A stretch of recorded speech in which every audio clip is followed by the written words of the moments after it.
Karma Worldwide. Welcome back to Conquerors Haki Corner. It's the boy Serge. It's the boy Rooks. Man. And it's your boy Vim. And we are back again, bringing you another My Hero Academia chapter review. It is chapter 204, Tuning. What a chapter. Yeah. Amazing chapter. Brilliant. These fights are really getting interesting, man. Yeah. It's all, I'm on the edge of my seat. I'm reading it like this, I'm screaming in. But before we begin, hit that subscribe button, smash it. Smash it up. Let's get 10 likes on this video, man. Get the likes. If you can't do it on your own, you have 10 friends. Get them to like the video, man. Just share it, quick like, bam, bam, bam, bam, We bam. want to share this community of Conquerors Haki Corner. We want you to be a part of the corner. We want your friends to be a part of it. Bring them all along. Let's get the love. Come on. And we're trying to reach that 100 subscriber mark. 100,000. 100,000. Million. Forget the rate. We don't play like. Alright? We're going for the top. But regardless. What did he say? Bakugo, I'll be number one. Yeah.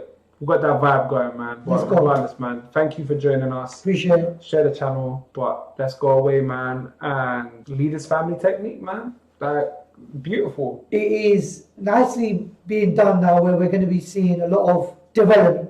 Let's call it that, because we know these characters, but we still have to learn and grow with them, because they're going to grow. They're children. As much as we are in tune with them, they're still in a development stage. Yeah.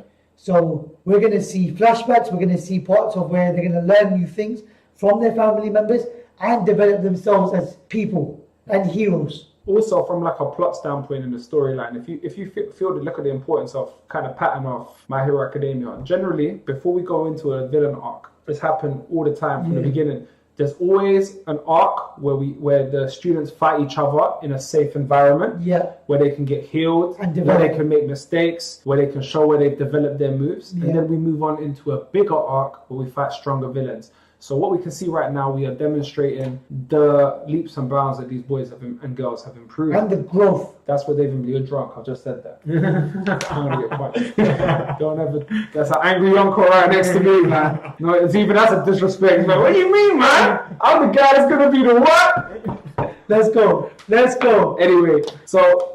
You know, they're doing a fantastic job with Leader, with a lovely flashback of his family. We learned that reciprocal burst is a family technique that was passed down from when their grandfather was a hero. And that's the title of the chapter in terms of tuning. So you see a flashback, it's a very painful process, but what it does is it lets him just go past his limits. So he can use it for 10 minutes. And the most powerful thing, what did you guys think about when Midoriya makes his analysis and says, that's faster than Gran Torino, man. Gran Torino was known as faster than All Might. That was interesting. It's a massive statement, especially this early. Like, he's still got a lot of room to develop. And you're saying now he's as fast as faster than Gran Torino? We're at a stage where the new generation is taking over. They're surpassing the previous. They're going to be the new standhold for the heroes of this world. They're the ones that are going to stand up to the League of Villains and anyone else thereafter. Although Midoriya is going to be the number one, he's got to have strong friends around him. And who better than faster, strong friends? Stronger friends. It's all about the development as a team. And what interestingly happens is when he starts using that technique, he starts to deal with Hananuki to the point where Hananuki retreats. He realizes he can't handle the situation. For these 10 minutes. He pulls a Lemillion, dips into underground and starts swimming. Now, the fantastic bit then is Leader's battle savvy and proud, like thinking. You can really see why he is the class captain. Throughout this chapter, there was a few things that jumped out at me personally that he said. So we'll get onto it. But when he captures Kaibara says to him, I haven't even showed you my strongest move yet. He's like, exactly. You understand? Smart, just common. When you watch any manga, any story, even in movies, why is it that the hero always lets the villain or the enemy do the worst? Do the worst. No. I'm going to follow what my brother would stop you. So that's exactly what I'm going to do. Stop you halfway. So there's an element of tradition and like strength, like from within the family. There's great wisdom and honor coming from. And it's a good style from the writer, because it takes away from the normal quote unquote let him carry on, let him show the biggest move he's got. No, cut him halfway, cut him at his legs, and take him out. Yeah. Brilliant. I mean, there's a nice little battle section where we see Ojiro's fighting Kaibara, and Kaibara's gyrate ability was a problem until Leader came. I mean, and Leader came out of nowhere so fast that Kaibara really couldn't do nothing, man. No control. It was crazy, man. And then after that, there's quite a lot to talk about with this, but Tetsu versus Todoroki was epic. That's a one-on-one that I really, and it still might be, afterwards, be a mismatch. But hey, that looked flipping. This is where the styles make fights. Yeah. His power, and this is even the onlookers were saying, his skin can't peel. He's metal. So as much as he's Getting iced. frost out, it will melt. As much as, and so all it is just feeling a little bit of frostbite, but on metal rather than skin. Yeah. So you can't really get a frostbite on metal. It doesn't really transition. And the other part is when he's heated up. Well, before we get to that, I just thought it was really funny when Bakugo, you know, obviously what the bystanders watching the fights, and Bakugo, just the way he calls Todoroki, calls Icy Hot. Icy Like, Hot. oh my god, man. Like, He's I not love me some Bakugo, man. That's Icy really Hot, man. But he says, he goes, Icy Hot needs to turn to fire now. Because He calls it. ice has no effect. And fire, we get. So he goes to light up Tetsu. Wall of flame. Only to find out that, boy, the sharpest and strongest swords are forged in the highest heats. Yeah. Amazing. That's the way to look at it. That's the way to look at it. That's the And way to Tetsu talks about going past his limits, breaking his limits. I will not be affected by you. So it's really interesting how this fight has been, you know, kind of depicted to really pit people that, you know, it fits with the mode of what I said at the beginning about the arc. Is like, this is training, and the people that they're matching up with conveniently are there to make themselves get stronger. Yeah. Every person you fight, they're perfect for each other. Well, look what he said. What did he say? Why do you think I'm your opponent? Exactly that. It's because it doesn't work. So he knew. He's training for these kind of situations And to overcome these situations against strong opponents. And also, everyone, you know, in the context of the class, or the classes A and B, people know that Todoroki's the brand name. He's the hype one. He's the one that's so everyone will be looking at him as the benchmark of what do I need to fight? Wow, what do I need to do to beat someone like that? There you go. So what do I need to do to myself to make sure I'm ready for that level? Yeah.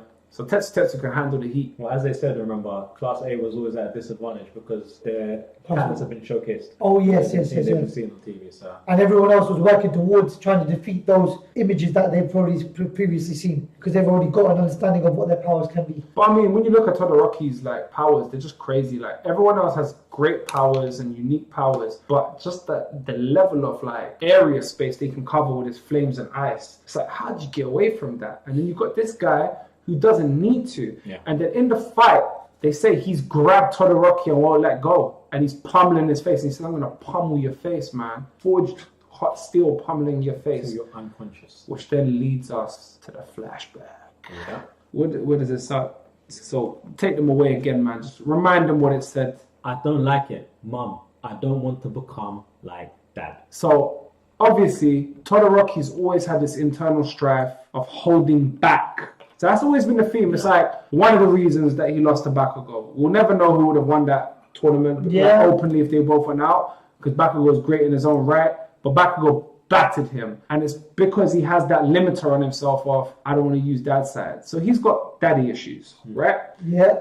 Be aware of it. You possess powers stronger than anyone else. That's a quite big statement. So that's what his dad said to him in the flashback, yeah. So, and his dad's not saying that lightly. And Todoroki's, why is this coming up? No. Now, his dad's already seen something in his own son, which Todoroki doesn't see, because his dad's limitations is just fire. Yeah. Now, the other situation is this: his dad's got some powerful moves. His dad is the second strongest hero when All Might was around. There you go. And now he's the strongest hero. And this boy's potential is greater than his dad's. His dad cultivated his son. All his children were experiments to live through. He wanted to have I can't be the strongest hero, so I'm going to be the strongest through my child. Yeah. And this is the one. Todoroki was the one.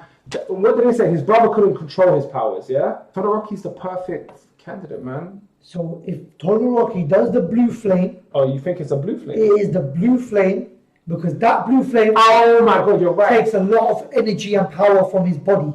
But he uses the blue flame, and he uses the cold side to lower his temperature at the right time. He can damage the individual in front of him and mitigate any damage to himself. At the same time, that's quite dangerous. It's quite dangerous. But what did his dad say? Be aware of it. You possess power stronger than anyone else. Because his dad's power, when he did that blue flame, when the first time I saw it against normal, I was like, Yeah. damn, that's like, But I messed him up. that is crazy. But again, that has detrimental effects to an individual who uses their quirk to the full extent. Bakugo said it best. What do you think our quirks are? It's a part of our muscles, a part of our structure. Do you think we use it just lightly? Do you think we use it recklessly? If we do, we're at a failure. But the whole point, when you look at the whole point of the experiment, like as powerful as his ice attacks are, his ice is there more for like defense and stabilizing. His true offensive power is the heat. He's there to bring the heat. And if he brings the heat to a certain level of degrees Celsius where he's maximizing damage and he can control his temperature in his own body, perfect balance. Tetsu about to get hurt, man. Tetsu is going to feel some different kind of pain. And this is just a reach, but I'm predicting it might get stopped before it gets too crazy. That'll be dangerous. Do you know what? I never thought about that. But it would make sense. Because Todoroki, he's a bit crazy when he gets reckless. Well, at the end of the day, because he's never done such moves, he doesn't know the capacity of his power, man. And he doesn't know the kind of damage it can make cause. So he might do something that's irreparable. But again, we've got teachers that stand by. This is part of the reason I mentioned in the last video where his dad Endeavor is actually saying it looks like he's saying don't use it. Because he thinks that is too much. Risk to you. risk- More risk to himself. Yeah. And a risk to others unless you control it. You can't become a hero if you end up killing someone. Or hurting them in the back. Yeah. No, it might not go that way, but Oh. Well, what do you guys think? How do you think it's going to look? Do you think it's going to go down? Comment down in the comment section below. If you haven't already, smash that subscribe button. Hit that like button, man. And yeah, man, it's that time. peace out.